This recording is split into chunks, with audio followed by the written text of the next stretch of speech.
Muy buenas tardes, bienvenidos al Mundo Ahora de France 24. Yo soy Elena Lozano y todo lo que verá a continuación es noticia. Iniciamos.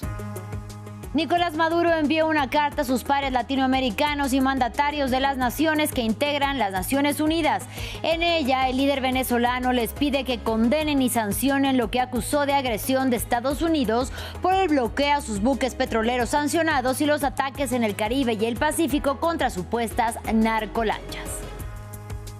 La justicia de Ecuador condenó a los 16 militares responsables de la desaparición forzada de 4 menores de edad en la ciudad de Guayaquil ocurrida en diciembre del 2024.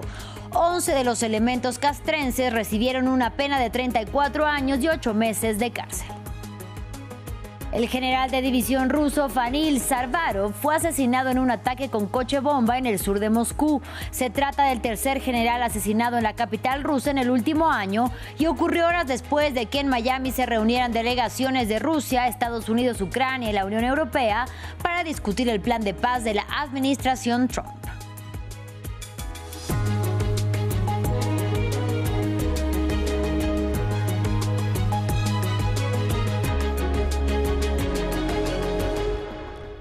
Iniciamos en Venezuela. El presidente Nicolás Maduro envió una carta a sus pares latinoamericanos y mandatarios de las naciones que integran las Naciones Unidas y lo hizo para pedir que condenen y sancionen lo que acusó de agresión de Estados Unidos. Esto por el bloqueo a sus buques petroleros sancionados y los ataques que desde septiembre lleva a cabo el ejército de Washington contra supuestas narcolanchas en el Caribe y el Pacífico. Mientras tanto, se mantiene activa la persecución de la Guardia Costera de Estados Unidos a un petrolero venezolano presuntamente sancionado por la administración del presidente Donald Trump. Recordemos que desde el 10 de diciembre Washington ha incautado 2 buques sospechosos de transportar petróleo venezolano en aguas caribeñas y esto pese a las sanciones impuestas y este sería el tercero. Para hablar sobre el tema saludo con mucho gusto a Ricardo Javier Finol, quien es abogado especializado en Derecho Penal y Jurídico del sector marítimo. Bienvenido, abogado, y gracias por la comunicación. Buenas tardes, gracias por el momento y la oportunidad. Las acciones que lleva a cabo Estados Unidos con el bloqueo de buques petroleros venezolanos, pero también contra embarcaciones en el Pacífico y el Caribe, ¿son legales para el derecho internacional? Dentro del derecho internacional marítimo y este tipo de acciones que se han llevado a cabo, que cabe destacar que vienen concretándose desde el 2019, donde el Estado, en este caso Estados Unidos, ha determinado sanciones de manera unilateral, en la mayoría de las veces, a todo aquel que colabore o haya colaborado con gobiernos como el de Irán o el de Venezuela. Estas sanciones comenzaron con empresas americanas, la prohibición de transar o hacer algún tipo de negocios, y se han ido extendiendo hasta lo que hoy hemos visto, como en medio de estas últimas semanas, que casi 3 embarcaciones han sido tomadas. Estados Unidos alega la prohibición de tener relaciones con este tipo de gobiernos y ha determinado que este tipo de gobiernos, como en el caso de estas embarcaciones, muchas oportunidades han saltado protocolos o han tratado de evadir estas mismas sanciones, como por ejemplo han evadido el uso del sistema parecido al radar, el IAS, el sistema de identificación de las embarcaciones propiamente, así como han hecho traslado de combustibles en alta mar, entre otras cosas. Es lo que en una de las previas justificaciones que el gobierno de Estados Unidos ha tomado. Con respecto a estas embarcaciones de nombre Robert, Vela 1 y Centuries, ellos han alegado, primero basándose en las sanciones económicas y que han formado parte del manejo de cooperación con el tema de Irán y ahora con Venezuela, ¿no? Entonces este es el tema. El tema también se ha enmarcado, o esto último se ha acentuado en definiciones sobre el tráfico ilícito de sustancias estupefacientes, ¿no? Y con el denominado acciones que ha tomado en relación al cartel de los soles o clan del Golfo. Entonces todas estas acciones las vemos desde un principio como una respuesta a estas sanciones que Estados Unidos propiamente ha realizado contra estos estados. Pero a la misma vez, estas embarcaciones que han sido sancionadas con nombre, han utilizado o son considerados como buques fantasma porque han utilizado diferentes banderas, e incluso es la forma del modus operandi que el mismo gobierno de Estados Unidos ha determinado para sancionar esta red logística, porque son embarcaciones más personas específicamente. Y justamente usted habla de acciones unilaterales. En la misiva, los presidentes de países que integran la ONU, Nicolás Maduro advierte que el bloqueo estadounidense puede suponer una amenaza a la seguridad global, pero también al orden jurídico internacional. ¿Coincide con ese temor y con esa manera de identificar lo que está sucediendo por parte de Estados Unidos? Dos realidades.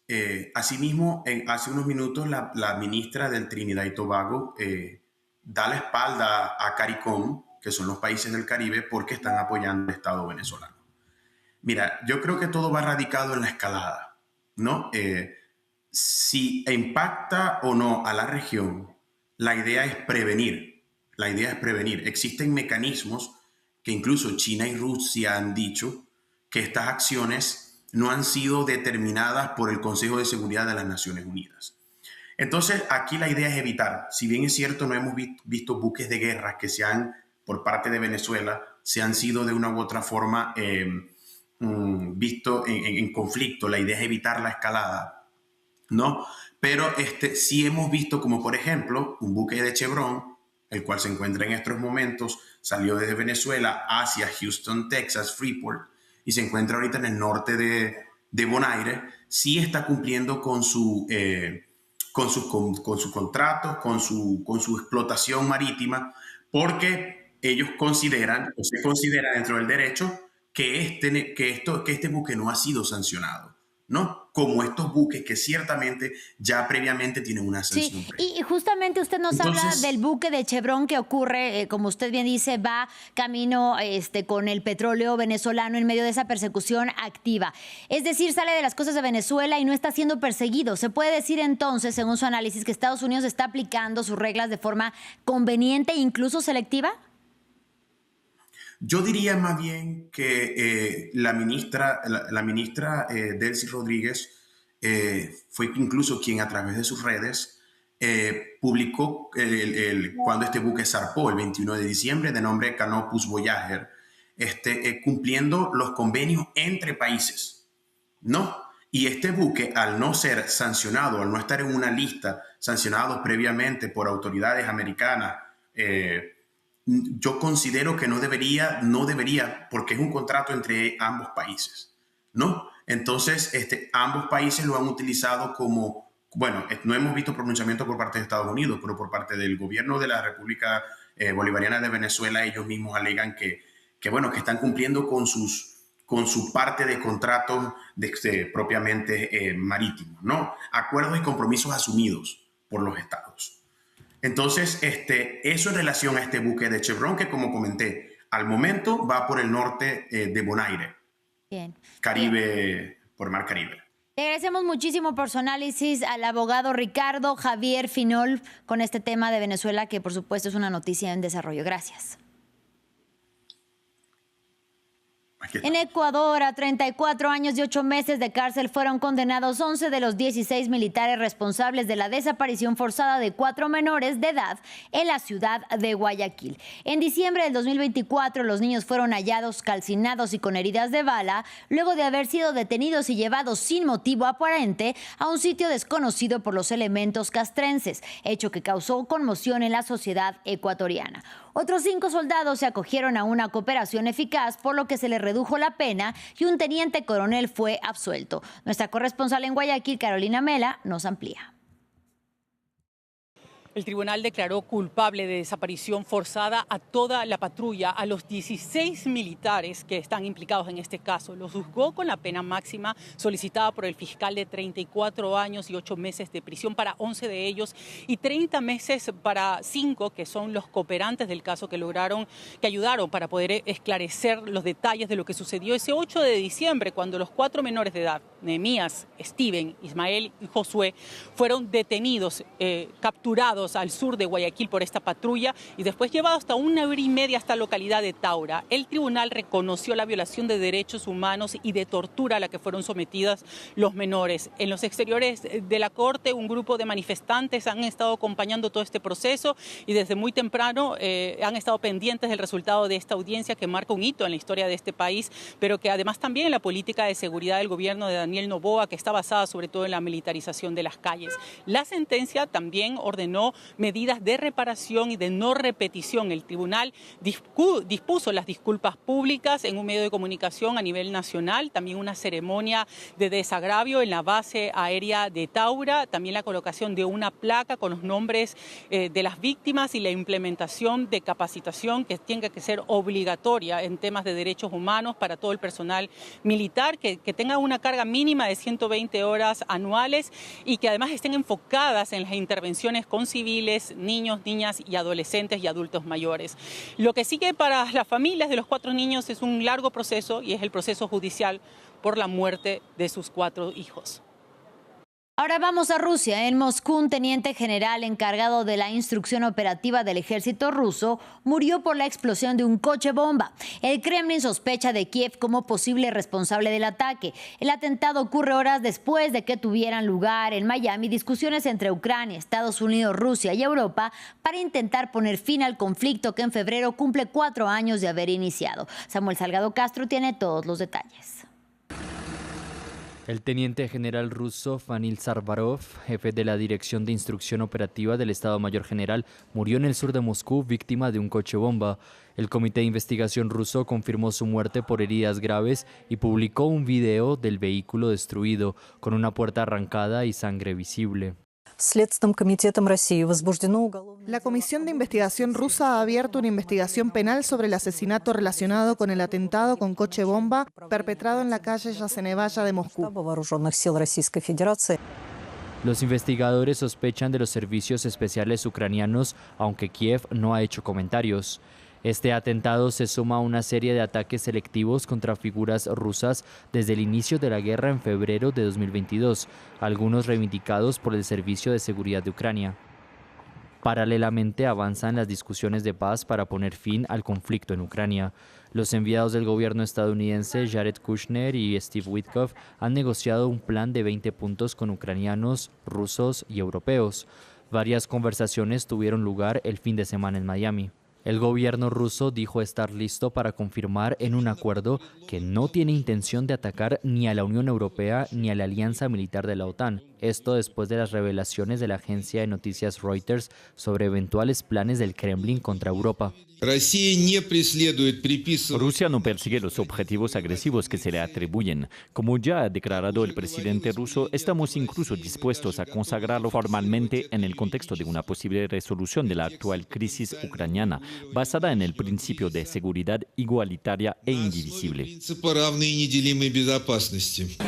Sin embargo, persisten diferencias territoriales. Algunas fuentes indican que las garantías dependen de cesiones de territorio por el presidente ucraniano Volodymyr Zelensky, quien las ha descartado varias veces en el pasado. Cerramos en Siria. La entrada de la ciudad de Alepo fue escenario de fuertes enfrentamientos entre las fuerzas gubernamentales sirias y las fuerzas democráticas sirias o FDS. Según el Ministerio del Interior de Damasco, tras su repentina retirada, los combatientes kurdos habrían traicionado a las fuerzas de seguridad oficiales, abriendo fuego contra sus puestos de control, y eso pese a los acuerdos de desarme previamente alcanzados. Por su parte, las fuerzas lideradas por los kurdos aseguran que el ataque fue más bien perpetrado por facciones afiliadas al Ministerio de Defensa y responsabilizó al gobierno de Damasco. El canciller turco opinó sobre la integración de fuerzas.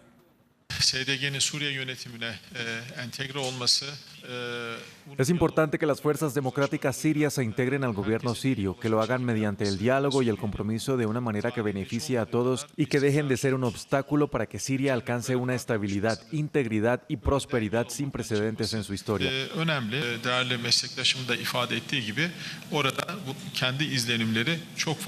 Como también afirmó mi estimado colega, la impresión del gobierno sirio es que las fuerzas democráticas sirias no parecen tener intención de avanzar mucho, También analizamos las razones. El hecho de que las fuerzas democráticas sirias estén coordinando ciertas actividades con Israel es de hecho un obstáculo importante en las negociaciones en curso con Damasco. Así llegamos al final de este espacio informativo. Gracias por su compañía y hasta la próxima.